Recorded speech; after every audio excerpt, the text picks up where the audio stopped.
Subscribe now and press the bell icon. Never miss an update.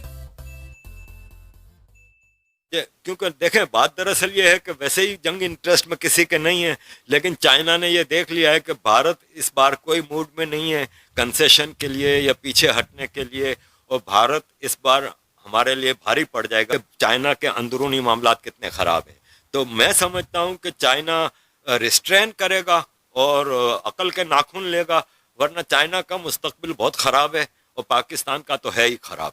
तो जंग के हवाले से मामला अभी हैं, ठीक है, ख़तरे में हैं, लेकिन things are getting a bit in control.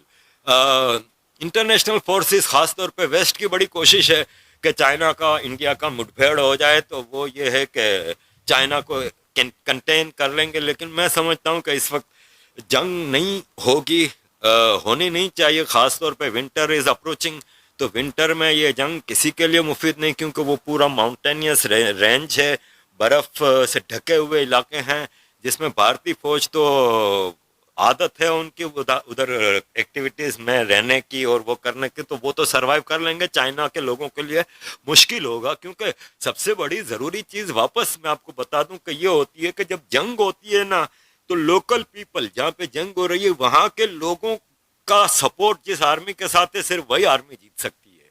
तो जंग तो आपको पता है कि लद्दाख, ईस्ट तुर्किस्तान, उगर, तिब्बत, उन इलाकों में जहाँ पे जंग हो रही है, होगी, वो इलाके के लोग भारत को सपोर्ट कर रहे हैं, क्योंकि वो चाइना से तंग हैं, चाइना के साथ खुश नहीं हैं।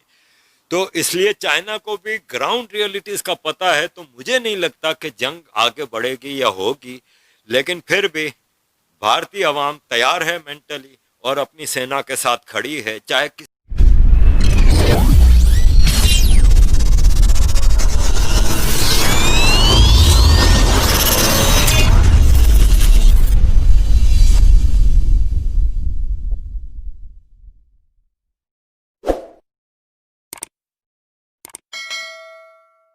भी रंग, नस्ल, मजहब, कल्चर से ताल्लुक़ रखती हो, भारतीय अवाम यूनाइटेड है। और इवन मुस्लिम्स में मैं आपको कहूँ कि यूनाइटेड हैं। इवन कम्युनल मुस्लिम लीडर्स, उनको भी पता है कि इनकी जन्नत है ये भारत। उनको पता है कि उनको दुनिया में और कहीं वो अय्याशियाँ नहीं मिलेंगी जो भारत में मिलेंगी। तो they all will be united against the aggression. तो इसलिए चाइना को अच्छी तरह पता है, तो मुझे उम्मीद है कि जंग नहीं होगी, लेकिन फिर भी प्रिपरेशंस आर देयर।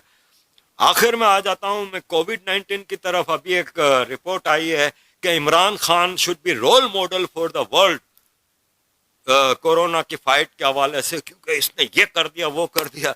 तो अभी मुझे हमारे एक अमेरिका से दोस्त ने मुझे पूरी रिपोर्ट्स भेजी हैं कि पाकिस्तान में कोरोना के जो केसेस कम हो गए हैं इतनी ड्रामेटिकली, वो इसलिए कम हुए हैं कि वो टेस्ट ही नहीं कर रहे।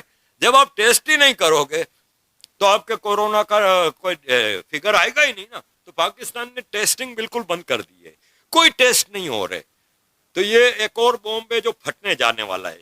मैं पाकिस्तानियों को बता दूं कि तुम लोगों के साथ ये इमरान खान और ये फौज बहुत गंदा खेल खेल रहे हैं।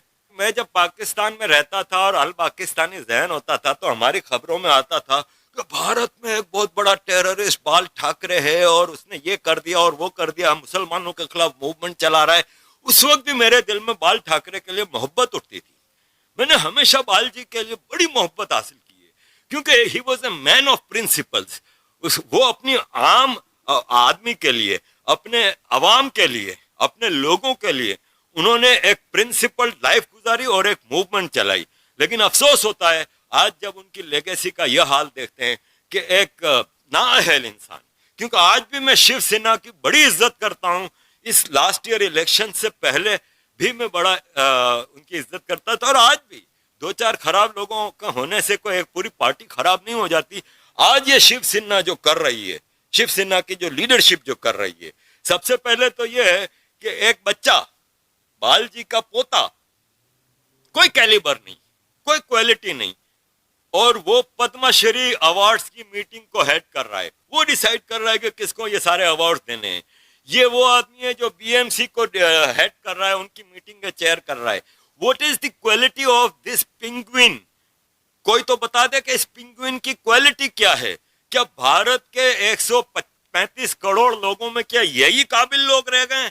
और इनकी हरकतें देखें कि मतलब अंदाजा लगाएं कि दुनिया की सबसे बड़ी डेमोक्रेसी है, वहां का चीफ मिनिस्टर महाराष्ट्र का, जो कि इंडिया का नेशनल एक्सचेकर में मेजर कंट्रीब्यूशन महाराष्ट्र से आता है, मुंबई से आता है, वहां का चीफ मिनिस्टर लेटर लिखता है केबल ऑपरेटर्स को कि आप फलां चैनल की कवरेज नहीं देंगे और उनको आप ऑन एयर नहीं जाने देंगे।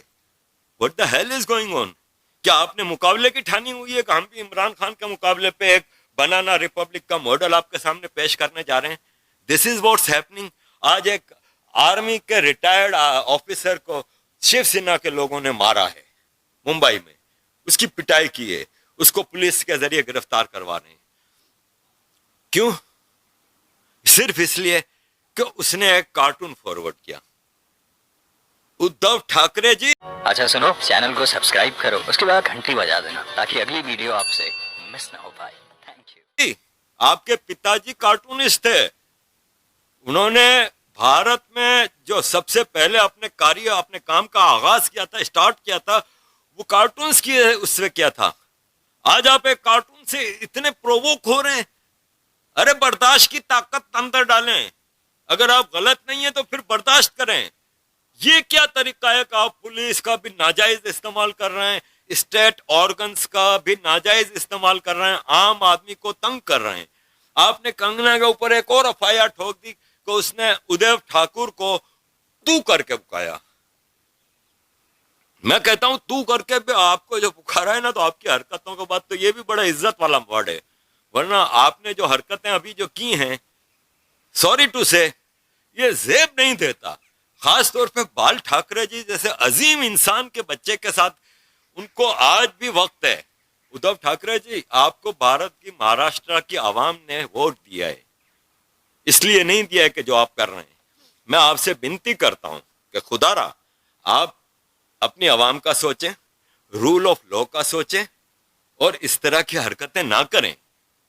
और कंगना अगर गलत है तो कानून के तहत उसके ऊपर केस करें या अदालत में जाएं या जो भी है, लेकिन ये जो आप हरकतें कर रहे हैं, blatant misuse of state power, ये गलत है, ये ना करें।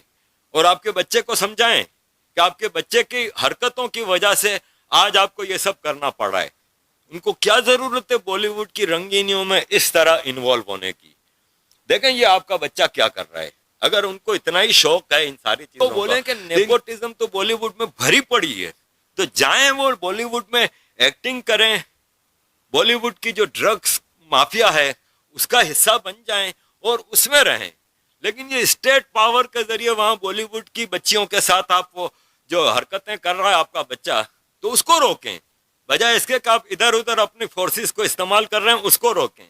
और यहाँ पे मैं महाराष्ट्र के लोगों को और शिवसेना के दोस्तों को भी मैं ये मैसेज दूंगा कि मुझे कोई शिवसेना से मसला नहीं है। मैंने हमेशा बीजेपी के इक्वली शिवसेना को भी पसंद किया है, क्योंकि मेरी नज़र में मैं अपने आप को एक पहले हिंदुस्तानी मानता हूँ, फिर पाकिस्तानी मानता हूँ।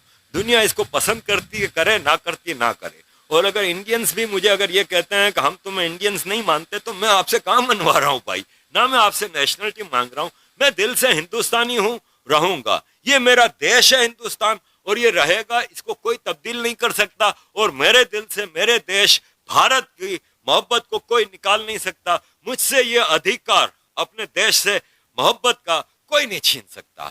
तो मेरे लिए तो भारत मेरा देश है।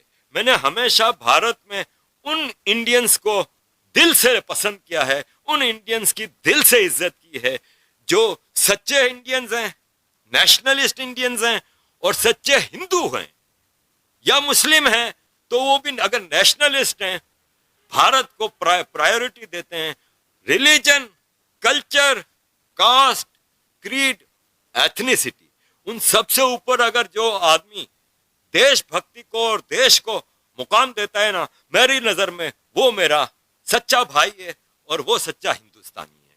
और मैं हमेशा देखता था कि शिवसेना के लोग, बीजेपी के लोग हमेशा एक राइटफुल मूवमेंट चलाते थे।